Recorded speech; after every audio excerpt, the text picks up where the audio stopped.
많은 사람들이 찾아와 소원을 비는구먼. 올해는 동계올림픽 성공 개체가 제일 많군. 이제 얼마 안 남았지? 그래요, 동계올림픽 성공 개최? 이 소원 들어주면 되겠네. 산신님께서 힘 좀 써주시죠. 아니 뭐 힘이 있어야 쓰지. 그러니까 왜 힘이 없냐고. 대체 뭘 봐야 힘이 난다는 건가?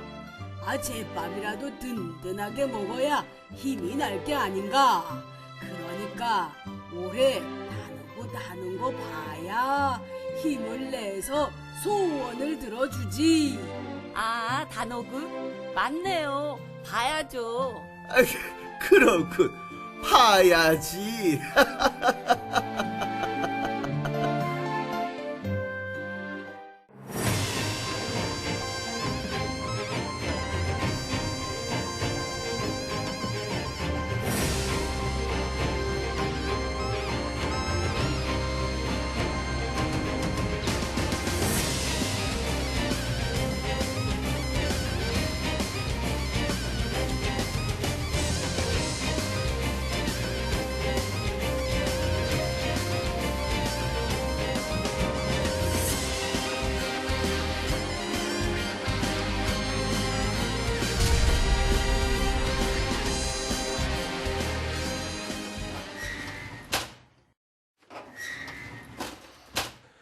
네, 시간여행 강원. 오늘은 유네스코 인류 무형문화유산에 등재되어 있는 강원도의 축제입니다. 강릉 단오제에 대해서 저희가 얘기를 나눠볼 텐데요.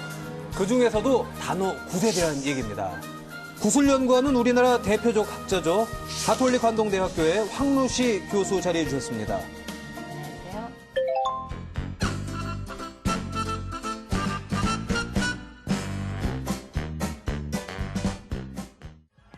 강릉 단오제는 언제 시작됐을까요?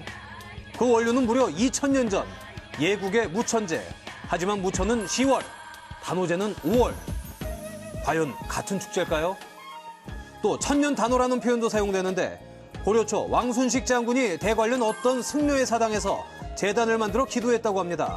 강릉 단오제의 기록은 허균의 문집 성소부 부고에도 나오는데 이때는 대관령 산신 김유신 장군을 모십니다. 이렇게 언제 시작됐고 누구를 모셨는지 명확치 않은 강릉 단오제. 분명한 건 1967년 국가지정 무형문화재 13으로 지정되면서부터인데요. 그때부터 계속해서 발전해왔습니다. 한국 방문의 전국의 향토 축제 가운데 10대 민속 축제로 선정되며 세계적인 축제로 도약했고요.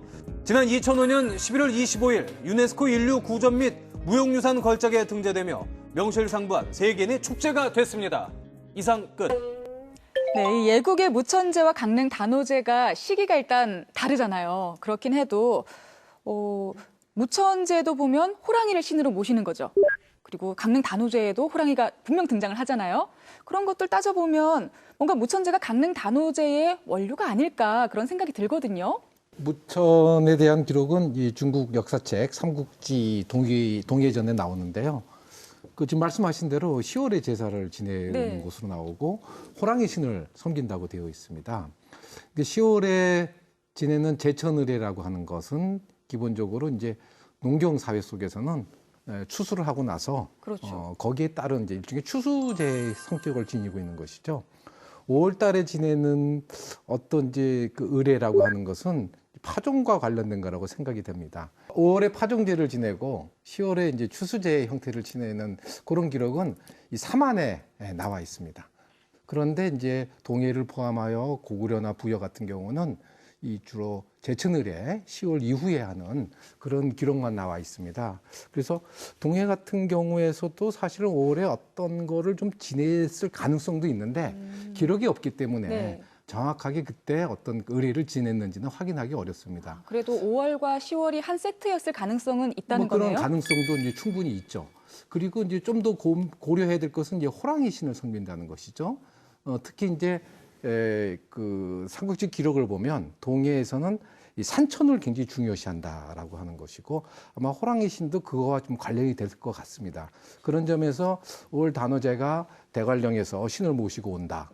이게 이제 산천과 관련되는 것이고 호랑이랑 관련된 이런 내용도 있고 하는 걸 보면 그 무천 자체가 직접적으로 현재 단오제의 기원 원류라고 하기는 어렵겠지만 어떤 역사적인 맥락 또 지역이 일치하고 있기 때문에 그런 맥락이 있다고 볼 수가 있겠죠. 다만 단오제는 무천 이후에 신라 시대, 고려 시대, 조선 시대를 지내면서 다양한 풍성한 문화가 합쳐져 있기 때문에 무천제하고 바로 연결시키는 건 좀 어렵다고 생각을 합니다. 교수님, 그 천년 단오 이게 정확히 뭐 어떤 뜻인가요? 강릉 단오제의 신앙 배경은 뭔가 그러면 대관령을 중요하게 생각하는 거예요. 근데 이제 강릉 단오제는 강릉만의 축제는 아니었고 영동민 전체의 축제였는데 그게 언제부터냐 그러면 이제 고려 건국과 연관이 있는 거죠. 그러니까 이제 우리가 지금도 뭐 강릉에서 버스를 탄다 그러면 제일 많이 가는 버스가 서울이잖아요. 네.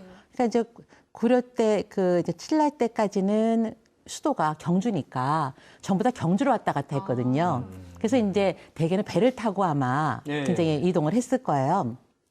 그래서 그때까지는 대관령이 그렇게 중요하지를 않아요, 영동 사람들한테. 또 고려가 건국을 하면서부터는 굉장히 중요해지는 거죠. 그래서 저 밑에 울진에서부터 여기 뭐 양양에 이르기까지 영서지방으로 넘어갈 때 가장 많이 갔던 길이 대관령이거든요.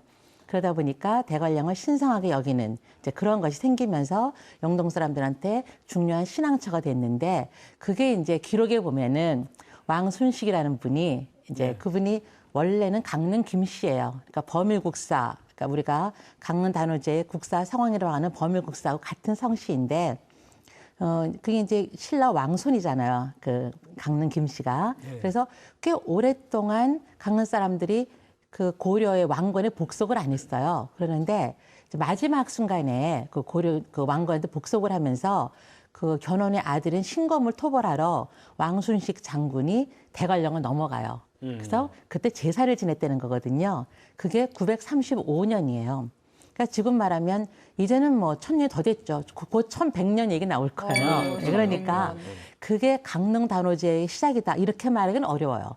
하지만 대관령 신앙이 시작되었기 때문에 강릉 단오제의 뿌리가 그때부터 있었다라고 말할 수는 있어서 어쨌든 천년 단오의 시작은 거기서부터 연유된 것으로 봅니다. 네. 대관령을 신성시 여겼다고 말씀을 하셨잖아요. 그게 정말 대관령이 어떤 영험한 기운이 있어서일 수도 있지만 어쩌면 워낙 거기 지형이 험하니까 그렇죠. 먼 길 아흔아홉 떠나는데 곳. 네. 여러 가지 사고도 많이 당할 수 있고요. 그럼요. 그래서 좀 안전하게 거기를 지나가게 해달라고 기도하던 그게 시작이 아닐까 싶기도 한데 너무 멀리 갔나요? 아니 원래 위험한 게 신성해요. 아, 그래요? 네. 지금으로 말하면 보험 들고 가는 그런 그렇죠. 그렇죠. 예. 그런 형태를 아주 이렇게 좀 중요하죠. 이렇게, 네. 제사를 지낸 거네요.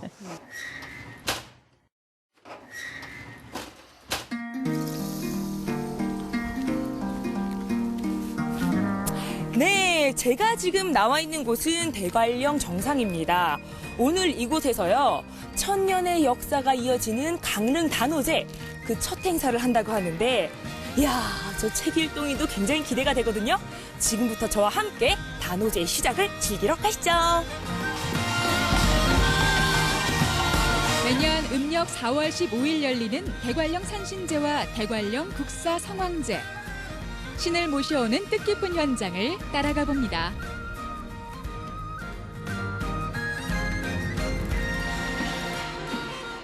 강릉 단오제의 서막은 신주빗기로 시작됩니다. 음력 4월 5일 강릉 시민들이 십시일반 정성을 보태 모은 쌀로 제관들이 신께 올릴 술을 빚는데요. 이 술은 단오제 기간 내내 사용되죠. 이렇게 신주 빚기가 끝나면 음력 4월 15일에 이곳 대관령 산신각에서 그 산신제가 열린다고 해요. 우와, 저 처음 보는 거거든요. 대관령 굽이굽이 긴 자락에 1년 만에 사람들이 모여들었으니 대관령 산신께 인사부터 올려야겠죠?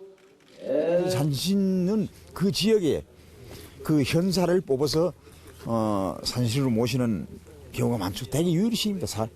실존했던 인물. 우리도 이 대관령 산신이 김순 장군 아닙니까? 와, 방금 대관령 산신제를 마쳤는데요.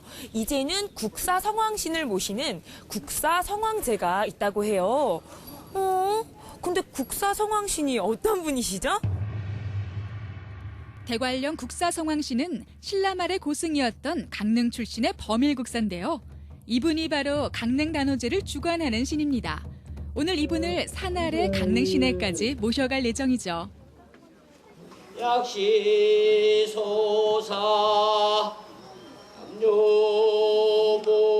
우리 여기에 국사성왕은 뭔가 영동 지역 일대의 주민들, 그분들의 1년 동안 이 지방의 그 한해 농사도 풍년이 이루어지게끔 기원하고 또 이제 어업이 종사하는 사람한테도 사고 나지 않고 고기가 잘 잡히게 하고. 영동 지역의 수호신을 뵙고자 이른 아침부터 걸음을 서두른 사람들. 특히나 어르신들에겐 만사 제쳐두고라도 꼭 와야 하는 자리입니다.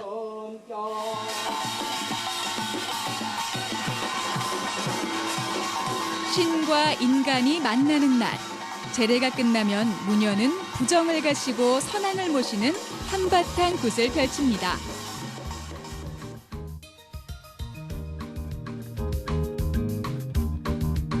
강릉 시민들이 모은 쌀로 빚은 떡과 술. 넉넉히 나누며 인심을 주고받는데요. 단오의 오랜 풍습이죠. 좋고! 야, 술이 넘어간다. 떡 하나만 주면 내가 매일매일 단오만 같아라. 에라디야, 어미야디야.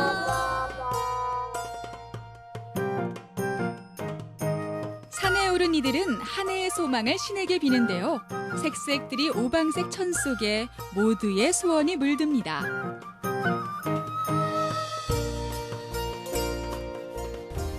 이 나무인가? 당신이 신목입니까? 이 나무가 용해 보여요, 뭔가. 네, 그렇습니다, 여러분. 이 신목은요, 신과 인간을 연결해주는 나무라고 하는데요. 보통은 단풍나무로 많이 선택을 한다고들 합니다. 과연 이번에는 어떤 나무가 신목으로 선택이 될지 궁금한데요. 저는 이 나무를 신목으로 믿고 싶어요. 가자! 아이고, 너무 무겁다. 이거 어떻게 베어가죠? 가자! 국사성왕제의 하이라이트, 신목잡기입니다.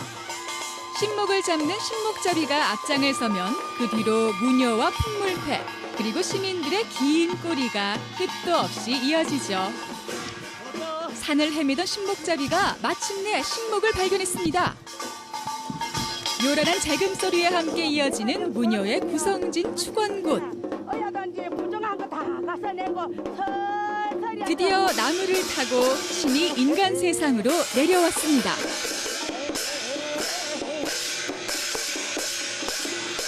신이 강림한 나무는 베어서 산 아래로 옮겨질 텐데요.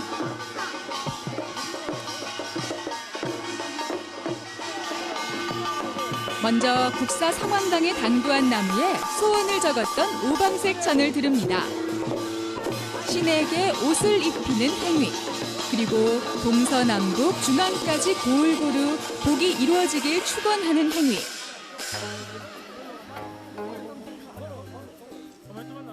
신과 인간의 경계를 허무는 단오제.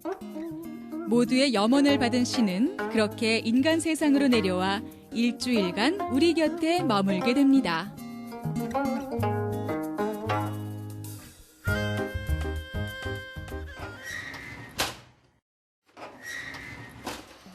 근데 저희가 보통 생각하는 이 굿이라고 하면 그 곡성 보셨죠? 그 황정민 씨가 무당으로 나왔잖아요. 그래서 막 살을 날려서 상대방에게 해를 입히기도 하고 또 뭐 보통은 무당이 이렇게 귀신을 접신을 해서 뭐 미래를 예언한다거나 아니면 뭐 복을 빌어주기도 하고 그런 것들이 굿, 무당 이런 이미지거든요. 그런데 강릉 단오제에서 이루어지는 단오굿은 그거랑 좀 다를 것 같아요. 차이가 분명히 있겠죠? 무속이 이 지배계층에서부터 유리가 된 거는 꽤 오래됐어요. 그러니까 신라가 2차 돈이 순교했을 때만 해도 아마도 불교에 반대하는 세력이 있었으니까 그 세력이 무속이었을 거로 보지만 결국은 신라가 불교 국가가 되었고, 그 다음에 고구려도 소수림 왕이 중국으로부터 불교, 유교, 도교를 도입해서 통치 이념을 삼거든요. 그러면서 이제 차차차차 무속은 지배계층에서 분리가 돼 나오면서 민중들의 신앙으로 지금까지 내려왔죠. 팔관에 같은 게 나락굿인데 나락굿은 고려 때까지는 팔관에가 있었기 때문에 있었어요. 근데 그 다음에 나락굿은 조선조에 와서는 없어요. 그 대신에 고을굿이라는 게 있어요. 그러니까 강릉 단오제가 전형적인 고을굿이에요. 근데 고을굿은 뭔가 그러면 읍치성왕제라고 해서 전국에 뭐 한 360개의 읍이 있는데 거기에서 이제 호장이, 그러니까 호장이라는 게 말단 관리인데 지금으로 말하면 이제 원림, 그러니까 강릉 부사가 있었으니까 부사 밑에서 인구를 맡아보는 이제 그러한 그 직책을 맡은 공무원인데 호장은 양반이 아니라 중인계층이에요. 그래서 강릉 출신들이거든요. 그래서 이 호장의 중심이 되어서, 근데 그건 강릉만 아니라 어디나 다 그랬는데 호장의 중심이 되어서 읍성제를 하는데 그럴 때 호장은 어쨌든 유교를 믿으니까 제사를 지내요. 유교식으로. 제례를 지내고 민중들은 굿을 좋아하니까 무당 불러서 굿을 해요. 그러면서 축제마당을 벌리는 거예요. 그래서 강릉 같으면 이제 관의 노비들이 탈놀이를 하잖아요. 관노, 가면극이라는 거. 그게 그 관의 노비들이 호장의 수족이에요. 호장 일을 하려고 그러면 노비들이 없으면 못하니까 관의 노비들이. 그래서 탈놀이를 하고 호장들의 역량이 굉장히 컸어요. 그래서 이게 민중들이 조직해서 되는 행사는 아니고 그러기에는 굉장히 규모가 커요. 그래서 이게 이제 공무원들이 나서갖고 뭐 그러니까 양반들이 참여하는 거는 지금 보면은 신주비 질 때 술을 빚을 누룩과 쌀을 내리는 거. 네. 그게 이제 부사가 하던 거란 말이죠. 그러니까 그 정도로 참여를 하고 나머지는 이제 그러한 그 호장을 비롯한 이속들과 그리고는 이제 민중들이 함께한 무당들이 하던 거거든요. 그래서 고을굿인데 조선조가 망하면서 전부 사라졌어요. 전부요? 예. 그랬는데 강릉은 중앙시장 상인들이 이거를 이었어요. 그러니까 이제 그 원래 강릉 단오제는 농사가 잘 되게 하려고 하는 건데 사회가 발달하면서 조선조 후기로 가게 되면은 자본주의 사회로 바뀌거든요. 근데 이게 장사꾼들한테 제일 중요한 게 길이잖아요. 물자 이동이 있어야 되니까. 그렇죠. 대관령은 넘지 않으면 이게 안 되거든요. 장사는 못 하거든요. 그러니까 당장 제일 큰일이란 거는 상인들인 거예요. 이건 안 되겠다. 그래서 중앙시장 상인들이 강릉 단오제를 이었죠. 그래갖고 지금까지 그 67년에 문화재로 지정되기 전까지 그걸 살려놓은 거예요. 그렇기 때문에 강릉 단오제는 어떻게 보면 역사와 함께하는 강릉 지역의 역사의 발전과 함께하는 그런 축제라고 볼 수 있으면서 그리고 이제 지금은 뭐 문화재청이라든가 단오제위원회, 단오제보존회 이런 단체들이 함께하고 있는 아주 전형적인 규모의 고을꽃이고 마을꽃은 이제 작은 마을 단위로 하기 때문에 그거는 이제 어촌이면 어민들 중심, 농촌이면 농민들 중심 그렇게 하고 있거든요. 그래서 그런 것이면서 또 이제 세습무가 하기 때문에 아까 곡성처럼 뭐 신들리거나 이런 건 없죠. 예, 그런 건 없는데 한 80년대에서부터 지역의 무당굿이 많이 이제 이 무형문화재로 지정이 됐어요. 네. 그래갖고 뭐 황해도굿이라든가 제주도굿이라든가 강원 단오굿이라든가 서울 지역굿이라든가 이게 다 됐거든요. 그래서 이제 문화재로 지정이 되면 국가에서 이제 해외 교류 같은 걸 하기 때문에 실제로 무당들이 많이 해외 나가서 공연도 하고 무당은 사제거든요. 그러니까 굿을 할 수 있어야 무당이라고 불러요. 그러니까 사실은 엄격히 생각하면 무당은 목사님이나 스님이나 신부님이나 무당이나 같죠. 어떤 의례를 베푼다는 점에서. 그러니까 뭐 예를 들어서 스님은 이제 그 예부를 집전을 하시는 거고 그다음에 그 목사님은 예배를 주관하는 거고 그다음에 이제 신부님이라 그러면 미사를 집전하잖아요. 무당은 뭘 하느냐? 굿을 하는 거죠. 그렇죠. 네. 그런데 그렇죠. 뭐 예를 들어 점쟁이라든가 이런 사람들은 굿을 못 해요. 예. 그렇기 때문에 그 사람들은 그냥 점쟁이지, 포춘텔러지, 그렇죠. 프리스트가 아니에요. 그래서 무당은 굿을 해야 되는데 이 굿이라는 거가 배우는데 시간이 아주 많이 걸려요. 그러니까 사실은 10년을 배워도 제대로 굿하기가 쉽지가 않아요.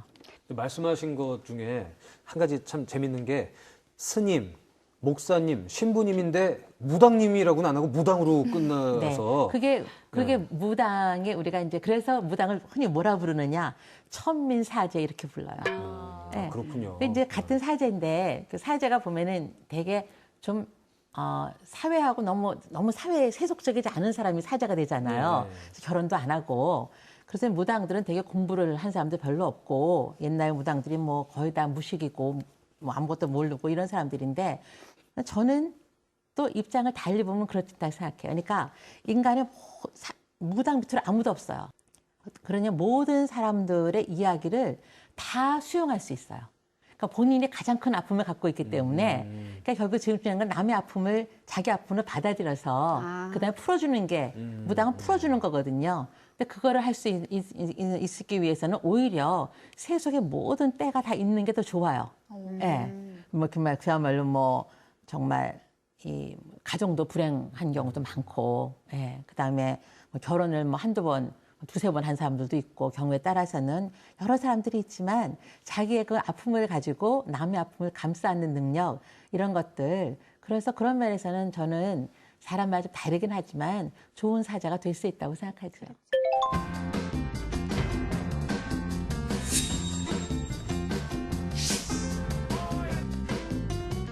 예, 우리 오늘 굿 무당에 대해서 얘기하고 있는데요. 아마 우리 한국 사람들은 우리 문화이면 다른 나라 없겠지 하는 사람은 있을 거예요. 물론 다 아시는 분도 있지만은 많은 분들은 이 굿 무당이라는 거는 어디 가나 있다는 거예요. 어디 가나. 유럽에서는 물론 그 5세기까지는 굉장히 다양했어요. 상당히 다양했는데 그 로마 제국이 크리스천 제국이 되자마자 불법이 돼 버렸어요. 그래서 무당들이 화형도 당하고 뭐 끔찍한 일이 많았는데 유럽은 19세기 초에 그 종교적 자유가 생겼거든요. 그때부터는 다시 폈어요. 없어진 적은 없어요. 지하로 내려갔을 뿐이지 다시 피면서 그 여러 가지 그 아름다운 무당 문화가 많아요. 유럽은. 그리고 또 카리브해 가면 카리브해 조금 슬픈 일인데 카리브해는 25개국인데 300년 동안 16세기, 19세기까지 300년 동안 아프리카에서 그 노예 7만 명을 끌려갔어요. 해마다. 그리고 이분들이 아프리카에 있는 그 무당, 그 문화를 그대로 가지고 왔어요. 그럼 오늘날 우리가 카리브해 그 문화, 우리가 부두교라고 부르죠. 근데 사실은 정교라고 해야 되나요? 모르겠어요. 하여간 그 무당 굿이죠, 그거는. 그러니까 거기는 저주가 많아요. 저주가 참 많아. 그러니까 세계 사람들이 카리브해 가서 이 사람 미워해요. 아니면은 뭐 이 사람 나를 사랑했으면 한다. 뭐 그 여러 가지 부탁하는데 좀 보복하는 부탁이 많은 것 같아요. 그러니까 요즘으로 말하면 에이 유병장수해라 뭐 이런 것처럼 저주를 퍼붓는다 뭐 이런 말씀이시죠? 그렇지. 조금 악한 면은 없진 않아요. 카리브해 가면은. 그런데 뭐 얘기 들어보니까 뭐 귀신도 잘 쫓고 막 그래요. 그런데 인터넷 들어가서 이 여러 나라 그 무당 모습을 보고 싶으면 볼 수 있거든요. 상당히 다양해요. 그리고 아까 제가 얘기한 대로 우리 한국 무당이 가장 우아해요. 그럼 그렇게 나쁜 소원들도 카리브해에서 다 들어줘요? 저 사람이 너무 미워요. 저 사람이 그분들이 자기가 해결해 준다고 생각하겠죠. 그러니까 그 해결하는 대로 되는지 안 되는지 잘 모르겠지만은. 카리브해면은 AS 받기도 사실 쉽지 않은데. 그렇죠. AS는 한번. 근데 가장 중요한 거는 굿 무당 어디 가나 있어요. 알겠습니다. 다미쌤 선생님 말씀 들으니까 그 파리에 보면 그 케브랑리라고 하는 이제 그 인류학 뮤지엄이 있거든요. 거기에 이제 아프리카, 아시아, 오세아니아 지역에 있는 이제 인류학적 주로 이제 우리가 보통 민속학 유물이라고 하는 유물들을 굉장히 많이 모아놔서 한 30만 점 정도가 소장돼 있는데 이제 전시를 해서 가서 보고 지금 말씀 들으니까 거기에 이제 주로 그 샤만적인 성격들을 갖는 그런 종교적인 유물들이 꽤 많이 전시되어 있어요. 근데 그것도 굉장히 독특하고 굉장히 나름대로 아주 매력적인 면들이 굉장히 많고 어떤 것들은 굉장히 현대적인 그 감각들을 보여주는 이런 것들도 있는데 지금 우리 다미쌤 선생께서 최다미 선생께서 한국의 그 무속들의 모습들, 무당들의 모습들이 굉장히 우아하다라는데 그걸 떠올려 보니까 확실히 우리나라 무당들의 모습이나 이런 그 구세 행위들 이런 것들이 나름 굉장히 우아하다는 생각이 우아해요. 동감을 하게 되네요. 그럼요. 그리고 우리가 인터넷 들어가서 비교해야 돼요. 그죠? 네. 직접. 비교하면 예, 그렇게 예. 생각할 수밖에 없어요. 뭐 당장 인터넷은 안 들어가더라도 백문이 불여일견이라고 저희가 자료 화면을 또 준비했습니다. 네. 방금 말씀하신 우아한 한국의 굿 네. 그 장면 네. 화면으로 함께 하시죠. 잘 하셨어요. 예, 감사합니다. 화면으로 함께 하시죠.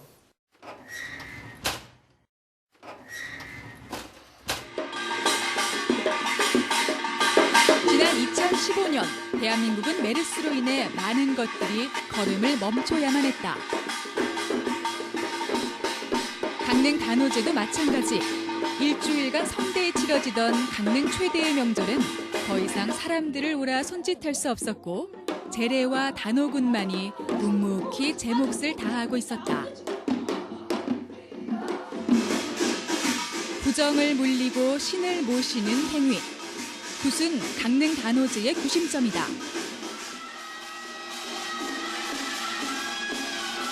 지난해 다시금 활기를 찾은 단오제. 몰려든 시민들 사이로 신명나는 굿판이 벌어졌다.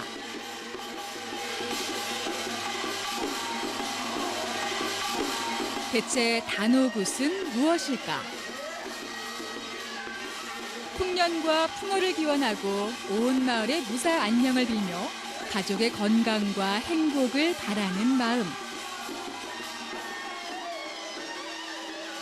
강릉 지역 사람들은 일주일간 단오장을 찾아와 한 해의 시름을 풀고 한 해의 소망을 담아간다.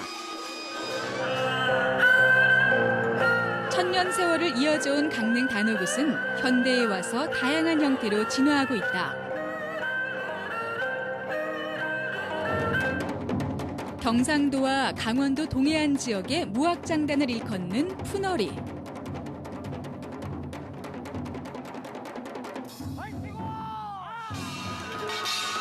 이 푸너리를 바탕으로 한 무속음악 공연단이 펼치는 동해안 별신굿 축원굿과 삼도 무속 사물놀이는 국내뿐 아니라 해외에서도 큰 호평을 받고 있다.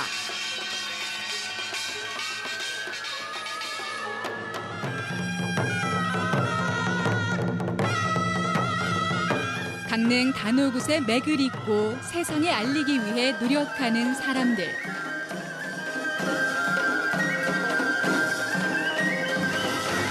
단오굿은 변화와 발전을 거듭하며 우리 곁에 친숙하게 다가와 있다.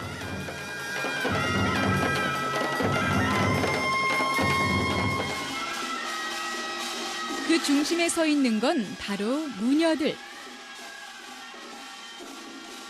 강릉 단오에서 만나는 무녀들은 신내림을 받은 강신무가 아니라 부모에게서 물려받은 세습무들이다.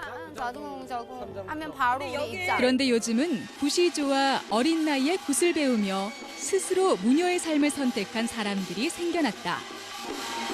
젊은 그들은 강릉 단오를 버티는 주춧돌이자 굿을 이끌어가는 무녀로 성장할 것이다.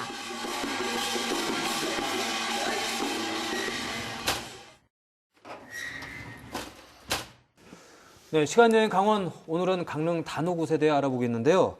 저 임 교수님, 무당도 이렇게 뭐 종류가 좀 여러 가지잖아요. 예. 그거 좀 알려주세요. 예, 그 이제 무당을 뭐 분류를 하는 거죠. 예, 예, 이제 예. 학문적 입장에서 접근해 봤을 때 어떤 형태들이 있는가, 어떤 기능들을 하는가, 예.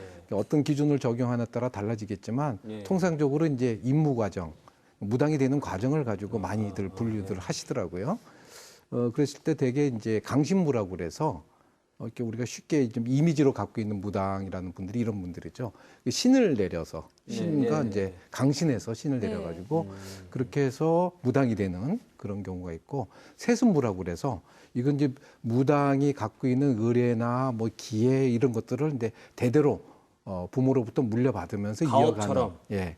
이제 그 세습무라는 두 가지 형태가 있는데 되게 이 무당이 분포하는 지역도 좀 다른 것 같아요. 그래서 한강 이남 그 다음에 그 태백산맥구를 기준으로 하면 동쪽 네. 이쪽에는 주로 이제 세습무들이 많고 한강 이북 그 다음에 태백산맥 서쪽 지역에 그쪽 지역에는 이제 강신무들이 많은 이제 그런 모습을 갖고 있고요. 이 강릉 단오제 같은 경우는 이제 세순무들이 하게 되는 거죠. 그러니까 특히 뭐 강신무든 세순무든 가든에 무당이 되기 위해서 갖춰야 될 의례를 주관해야 되는 거니까 네. 갖춰야 될 게 굉장히 많습니다. 그러니까 그냥 뭐 신을 받았다, 무병을 알았다 그래서 무당이 됐다고 해가지고 그걸로 바로 무당으로서 역할을 충분히 할 수 있는 게 아니라 그 무당의 역할을 하려면 신과 만나고 또 신의 말씀을 전하고 또 무가에서 말하는 무가라는 것도 있고 이런 것들을 쭉 몸에 체득해야 되기 때문에 상당한 시일이 걸려가지고 이제 습득을 해야 되는 거고 세수무 같은 경우도 이제 마찬가지가 되는 거죠. 특히 이제 세수무 같은 경우는 대대로 이어받는 거기 때문에 그런 부분들이 굉장히 세련되어 있다 그럴까? 요새식으로 보면 하나의 예술처럼 만들어져 있다고 볼 수가 있겠죠. 그러다 보니까 이 강릉 단오제가 갖고 있는 가치가 훨씬 오늘날 보기에 높게 평가되는 것도 아마 그런 세수무의 전통 속에서 이어져 오는 것이 하나의 중요한 요인이 됐던 것이 아닌가 이렇게 생각이 됩니다. 강릉 단오제는 굉장히 재미난 방법으로 지금 대를 잇고 있어요. 어떻게 해요? 그러니까 이제 세습무 누가 안 하잖아요. 누가 네. 세습무 집안에서 그 지금 아들이나 딸이 대를 잇지 않는단 말이죠. 아주 아니지는 않아요. 지금 인간문화재의 딸이 지금 김은영이라고 지금 분신의 여사 딸이 하고 있고 또 김은영 씨 딸도 또 요즘에 구판에 나와서 공부를 하거든요. 그래서 그런 식으로 있지만 숫자가 도저히 그 세습무 갖고는 구술할 수가 없어요. 단오구술 하려면 무당이 한 20명은 있어야 되는데 그 사람들 갖고 20명은 못 채워요. 절반도 어렵거든요. 그런데 이제 한때 우리가 사물놀이가 유행이었잖아요. 네. 네, 그래갖고 그 사물놀이라는 건 농악에서 나온 건데 네. 사실은 농악은 아마추어의 음악이고 무악은 프로들의 음악이거든요. 네. 그래갖고 이 음악성이 사실은 무악을 못 따라가요, 농악이. 그래갖고 무악을 한 사람들은 농악을 할 수 있지만 농악을 한 사람이 무악을 하는 건 아주 어려워요. 그래서 지금 유명한 사물놀이 팀들은 사실은 대개 다 무악을 배웠어요. 네, 그래서 하는데 그 사람들이 이제 어린애들부터 사물놀이를 가르치면서 무악을 가르쳐서 공부한 팀들이 있어요. 강릉에는. 그걸 푸너리라 그래요. 그러니까 푸너리라는 것은 모든 구슬할 때 제일 앞에 나오는 음악이에요. 그래서 그 음악 장단 이름이 푸너리거든요. 그래서 그 단체 이름이 푸너리인데 남자도 있고 여자도 있을 것 아니에요. 사물놀이는 남녀 다 같이 했으니까. 그래서 그 중에서 여자들은 구슬 배우고 남자들은 그 세습무가의 남자들은 양중이라 그러는데 양중으로 지금 키우고 있어요. 그래서 그 중에서 몇 명은 썩 잘해요. 그래서 제가 이거를 어떻게 부르는가 그러면 제도 교육 출신. 그러니까 학교를 나왔으니까 다 대학을 졸업하고 대학원 박사과정까지 하고 있거든요. 네. 그 친구들이. 그래서 제도 교육 출신의 굿 학습자. 제가 그렇게 부르는데 그러니까 세습무도 아니고 강식무도 아니에요. 그래서 앞으로 그런 사람들이 세습의 대를 이을 가능성이 아주 농후해요, 지금요. 보면은 다른 지역도 비슷하게 좀 가고 있거든요. 그게 어떻게 생각하면 지금 소멸돼 가는 그 세습무가 살아나는 거의 유일한 대안인 것 같아요. 이렇게 뭔가 무당의 기능적 역할도 좀 축소되고 세습무도 많이 줄어들고 있고 이런 상황이기 때문에 어쩌면 강릉 단오굿이나 강릉 단오제가 더 중요하다는 생각이 좀 드는데요. 강릉 단오굿은 어떤 식으로 진행이 되는 거예요? 굿은요. 강릉 단오굿은 모든 의례에 다 있어요. 옛날 충문에 보면 이렇게 나와 있어요. 그 무격 전도. 그러니까 전도 무격. 무당이 앞을 쓰는 행사다 이렇게 돼 있어요. 강릉 단오제에서 그 무당이 차지하는 굿을 차지하는 역할이 굉장히 중요하거든요. 그러니까 뭐 술을 빚어도 굿을 치고 가서 뭐 신목을 배울 때도 굿을 치면서 신목을 배워서 모셔갖고 오고 모든 데 있어요. 굿이라는 거가 제일 중요한 거는 이제 이 신과 인간의 만남이죠. 그러면 국사 선왕님이잖아요. 그러니까 그 지역의 수호신과 인간이 만나는 게 제일 중요한데 강릉 단오제에서는 그거를 신목을 베는 걸로 대신하죠. 그러니까 이제 이렇게 우리가 신이 어디에 있다고 생각하느냐? 그러면 높은 데 계시다고 생각하거든요. 그래서 신이 내려온다고 생각해요. 그럼 제일 높은 데가 하늘 아니겠어요? 그럼 하늘에 있으면 제일 가까운 게 산이죠. 네. 산에서 또 제일 가까운 게 나무거든요. 그래서 그 나무를 타고 신이 내려올 거다. 그래서 이제 그 신을 모셔갖고 강릉 시대를 모시고 내려오는 거거든요. 네. 그래서 신목을 뵐 때 그게 이제 그래서 그거를 하는 거가 그 선왕굿이라고 하는데 선왕굿을 해서 신과 인간이 만나고 그게 되고 난 다음에는 이제 무속이 신앙하는 여러 신들이 있어요. 여러 신들이 굉장히 많은데 어떤 신들은 뭐 인간의 복을 주는 신, 어떤 신은 수명 장수를 주는 신, 예. 아니면은 병을 낫게 해주는 신, 다 이렇게 기능별로 나누어요. 아니면은 뭐 아이들 공부를 잘하게 해주는 신, 이렇게 여러 신들이 있어서 그 신들을 하나하나 대접을 해요. 예. 그러니까 다신교니까. 그래서 그런 게 많이 될 때는 뭐 어떨 때는 40석까지 굿을 40개 정도 하는 데도 있고. 굉장히 많네요. 네, 강릉 단오 같은 경우에는 뭐 한 22, 23석 정도를 하거든요. 그래서 다 이제 모시고 난 다음에 맨 마지막에 신을 보내야 돼요. 그러니까 이게 신을 모셔와서 그다음에 신과 인간이 놀고 신을 보내요. 마지막은 송신인데 송신을 그냥 하는 게 아니라 처음에 꽃 갖고 환송을 하고 꽃노래꽃, 그다음에 배를 타고 가시라고 또 배 용성굿을 또 하고요. 그다음에 마지막으로 신이 가실 때 불을 환히 밝혀줘야 된다 해서 등노래꽃을 하죠. 등을 환히 밝혀서 신이 가시는 길을 전송을 하고 그다음에 이제 신이 속한 모든 것을 태우는 것으로 태우면 신에게 다시 가니까 그게 끝나거든요. 그래서 신을 청하는 청신 과정, 그다음에 신과 인간이 함께 노는 어떤 그런 신과 인간의 만남 과정, 마지막에 이제 송신, 이렇게 단오굿이 이어지고 있어요. 그 네. 안에는 연극도 있고 예. 신화도 있고 아름다운 춤도 있고 유행가도 있고, 예, 그래서 다채롭게 이제 구성을 이제 하는 것이 강릉 단오굿만의 매력이라고 좀 볼 수 있어요.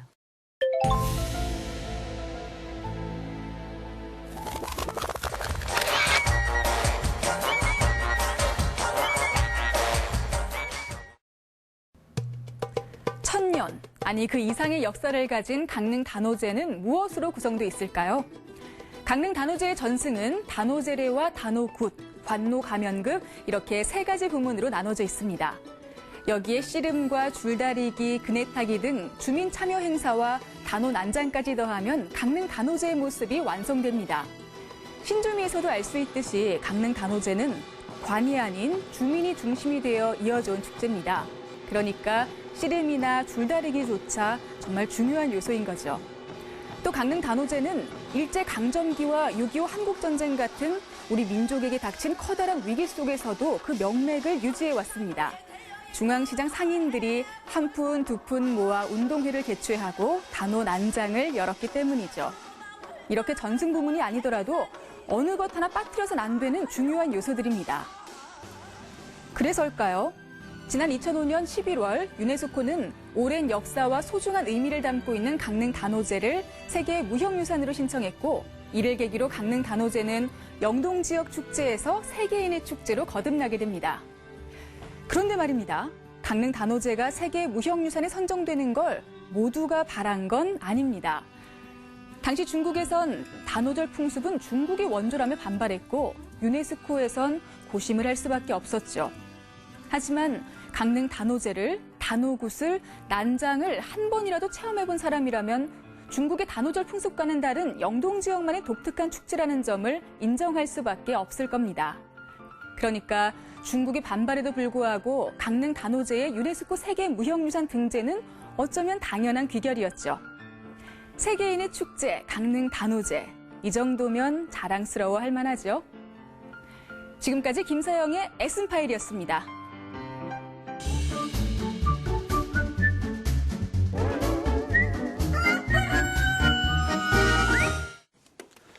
자, 이번 시간은 너그러운 OX입니다. 정답은 없습니다. 뭐 그렇다고 오답도 없고요. 뭐 아주 이상하면 오답이지만 여러분들 우리 각자의 생각을 한번 알아보는 시간입니다. 정답 없으니까 부담 갖지 마시고요. 뭐 좀 떨고 계신 것 같은데 아니죠? 아니에요. 예, 편하게. 자, 그럼 오늘 주제는요. 자, 단오제 난장 이대로 좋다 O 아니다 X. 한번 들어볼까요? 하나, 둘, 셋. 이대로 좋다? O. 좋다. 교수님은 O고 저는 솔직히 이렇게 회색 분자 같이 보일 수 있지만 모르겠어요. 몰라가지고 잘 모릅니다라고 해서 이렇게 가운데를 했는데 다른 분들 뭐 먼저 X부터 들어볼까요? 먼저 교수님 왜 X 들어가야죠. O부터 들어가. 아니 오늘 나중에 정말 뭐 난장이라고 하는 게 이제 단오제와 더불어 이제 있는 어떤 뭐 시장 같은 거 같이 이제 결합되어 있는 부분들인데 제가 뭐 이렇게 많이 다녀보지는 않았지만 이제 여기저기 이렇게 이제 지역에 있는 축제나 이런 데로 이제 우연히 가서 보게 되고 그럴 때 보면 제가 느낀 것 중에 하나가 뭐냐면 다 똑같다라는 생각이에요. 그러니까 원래 무슨 축제 이름은 다 붙어 있는데 가서 판을 보면 너무 비슷하게 보이고 특히 이제 난장이라고 불러지는 그런 시장 같은 모습들이 너무 비슷하게 보여서 그것도 사실은 그 지역 어떤 개성들을 갖춰야 되고 또 뭐 단오제 그러면 단오제랑 연관된 또 관련이 깊은 형태로 좀 개성 있게 만들어졌으면 좋지 않을까라는 생각 속에서 현재 모습에 대해서 X를 했습니다. 네, 그럼 최담혜 선생님은? 저도 좀 비슷해요. 제가 그 단오제 가면 우리나라 문화를 많이 보고 싶거든요. 그럼 많이 볼 수는 있죠. 많이 볼 수는 있는데 뭐 무슨 침구 파는 데 많고 옷 파는 데 많고 우리 문화하고 아무런 관련 없는 가게가 있어야 되죠, 당연히. 근데 너무 많아요. 그러니까 어떻게 작년에 갔는데 한 몇백 미터 갔는데도 그냥 침구 파는 데예요. 그러니까 무슨 오일장 비슷한 그런 분위기가 있어요. 그래서 개발해서 그 교수님 말씀대로 우리나라 문화를 조금 더 돋보이게 볼 수 있게 좀 해줬으면 좋겠어요. 각각의 것들이 다 특색이 좀 있었으면 좋겠다. 그리고 이 여러 가지 예술가들이 참석했으면 좋겠어요. 화가들, 조각가들 조금 더 참석했으면 도예가들 다 참석했으면 합니다. 네, 그렇군요. 김서영 아나운서는? 저도 뭐 일단은 그 차별성이 없다는 점에서 가장 큰 이유로 X를 들었는데요. 다른 축제장에서 봤던 거나 단오장에 나온 난장이나 크게 차이가 없더라고요. 그게 가장 아쉽고 또 우리 청소년들의 탈선 문제가 이제 매년 또 거론이 되고 있는데 그런 것에 대해서도 근본적인 해결 방안이 필요하지 않을까 그런 생각이 들었어요. 네. 마지막으로 교수님만 유일하게 괜찮다, 좋다. 엄청 부담스럽네. 말씀 잘하셔야 될 것 같아요. 그러니까 축제라는 말은 지금 한자 용어잖아요. 그럼 축제를 우리말로 하면 뭐냐? 난장벌림이죠. 축제 자체가 난장벌림이에요. 그러니까 이거는 축제는 일상생활에서 우리가 어떻게 생각하면 숨통 같은 거거든요. 질서를 잘 지키고 이런 데에서 난장을 벌리고 실컷 놀아봐라. 그래서 옛날 단오 때 보면 머슴들이 단오 빔을 해줘요, 주인이. 그럼 새 옷 싹 입고 와서 용돈을 받아갖고 와서 실컷 놀다가 옷 다 찢어지고 술 완전히 취해서 돈 다 떨어지면 돌아가는 게 원래 그게 이제 강릉 단오장이었거든요. 그래서 난장은 꼭 필요하고 근데 저도 전국의 축제를 웬만한 거의 다 봤는데 강릉 단오제의 난장을 따라갈 게 없어요. 제일 커요. 너무 크다 보니까 몇백 미터 가도 이불장이 쓰는 거지. 다 돌라 그러면 피곤해서 하루 종일 다녀도 못 다녀요. 너무 넓어서. 그래서 피곤하니까 좀 쉬어가라고 한 100m 가까이가 그렇게 침구류가 있고 뭐 이런 건가요? 네, 그래서 워낙 넓어서 그러는데 그런데 이제 이런 건 있어요. 그러니까 정말 강릉에서 핵심적으로 전통 문화를 가르치고 하는 것들 그러한 코너들이 굉장히 많아요. 근데 워낙 크다 보니까 묻히는 거죠. 그리고 제가 강릉에 처음 제가 88년도에 왔을 때 한 94년도 정도에 이제 그 강릉 단오제가 세계 10대 우리나라를 대표하는 10대 축제를 뽑혔거든요. 그때까지는 초등학교, 중학교, 고등학교에서 단오장에 학생들이 나오면 전부 뭐 엄청난 야단을 맞고 아이들 정말 이 훈계를 받고 징벌을 받았어요. 비행 청소년처럼 단오장에 못 나오게 했어요. 그래갖고 제가 저희 공문을 보내가지고 단오장을 깨끗하게 정비를 하고 사행을 많이 줄일 테니까 학생들이 나오게 해달라라고 부탁을 해서 그 다음부터는 이제 단오장에 나오기 시작하고 교육 프로그램을 굉장히 많이 늘렸어요. 단오의 그 긴 역사가 있어요. 그렇게 어떻게 좀 학생들이 단오장을 나오게 됐는가 하는. 그래서 그 지역사회에서 노력을 많이 했는데 지금 난장 자체에 제가 전부 찬성한다는 건 아니지만 난장이야말로 강릉 단오제를 이루는 핵심적인 요소라는 거죠. 그래서 저는 필요하다 이렇게 생각합니다. 네, 저희가 단오제 그리고 단오굿 얘기를 나누고 있는데 너그러운 OX도 했는데 교수님 한마디로 좀 정리를 해주시죠. 네, 강릉 단오굿이 워낙 풍성하니까 한마디로 정리하기 힘들겠습니다만 저는 이렇게 정리하고 싶습니다. 강릉 단오굿은 신명으로 풀어낸 종합 예술이다. 그 소위 세순무 전통 속에서 예. 정말 예술적으로 높아져 있는 그런 다양한 다채로운 그런 그 연희들이 펼쳐지고 특히 이제 노래, 춤, 음악, 그 문학적 서사 이런 것들이 다 어울려져 가지고 하나의 예술판이 이제 만들어지는 거예요. 근데 그 예술판은 단순하게 감상하기 위한 예술판이 아니라 거기에 참여하는 사람들이 함께 아까 난장 말씀하셨는데 난장처럼 신명도 내보고 네. 일탈도 해보는 이런 이제 두루두루 마음과 그다음에 그 축제의 현장들이 함께 어울려지는 그런 종합 예술이다. 네. 이렇게 말씀드리고 싶습니다. 자, 오늘 시간여행 강원 강릉 단오제 단오굿에 대해서 저희가 알아봤는데요. 사실 강릉 단오제 매년 열리잖아요. 그러다 보니까 이 소중한 우리의 문화유산을 그냥 올해 열리는 건가 보다. 별거 아닌 것처럼 우리가 좀 치부했던 것 같아요. 공기나 물처럼 치부했던 것 같은데 자, 올해 그리고 뭐 내년도 있겠지만 올해 단오제 그리고 단오굿은 꼭 가봐야 할 것 같습니다. 저처럼 이런저런 이유를 핑계로 대고 안 가보셨던 분들은 올해는 꼭 가셨으면 좋겠습니다. 자, 시간이 좀 지났죠? 시간여행 강원. 저희는 다음 주 이 시간에 여러분께 좀 더 달달하고 참신하고 유익한 이야기로 돌아오겠습니다. 오늘 시청해주신 여러분 고맙습니다.